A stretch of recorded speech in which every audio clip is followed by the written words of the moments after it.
You think you are strong because you never cry. You think being the rock makes you mature. You have been through hell, losses, and constant pressure. Yet, in front of others, your eyes remain dry. You tell yourself it is strength, but that is not strength. That is a physiological failure. Your inability to cry is not a sign of toughness. It is a sign of a system that has fundamentally broken down. Recent neuroscience shows that the unbreakable persona is often just a byproduct of a brain that has lost its ability to regulate itself. You are not strong. You are stuck in a biological lockdown. In this video, I am going to break down the 6-stage crying circuit in your brain. I will show you exactly where your hardware is failing.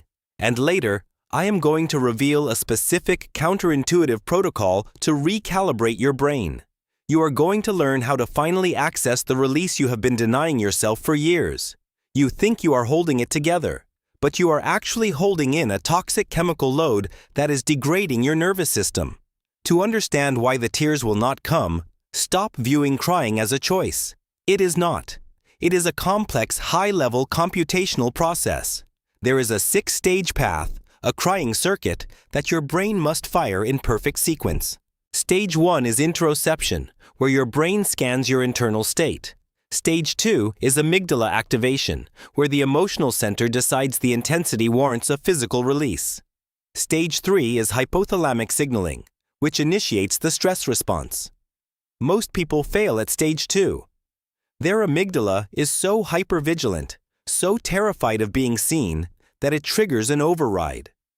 This is called cortical inhibition. Your prefrontal cortex, your control center, steps in and literally pulls the emergency brake on your tear ducts. You think you are in control. In reality, you are in threat mode. When you are in front of others, your brain does not perceive a social interaction. It perceives a survival challenge. It is physically impossible for your parasympathetic nervous system to trigger tears while your amygdala is screaming danger. You are not strong. You are just in a permanent state of survival. If you cannot cry, your body is literally storing your trauma as chemistry. When you cry because of an onion, you produce reflexive tears. They are just water and enzymes. But when you cry from emotion, your tears contain prolactin and oxytocin. These are natural sedatives.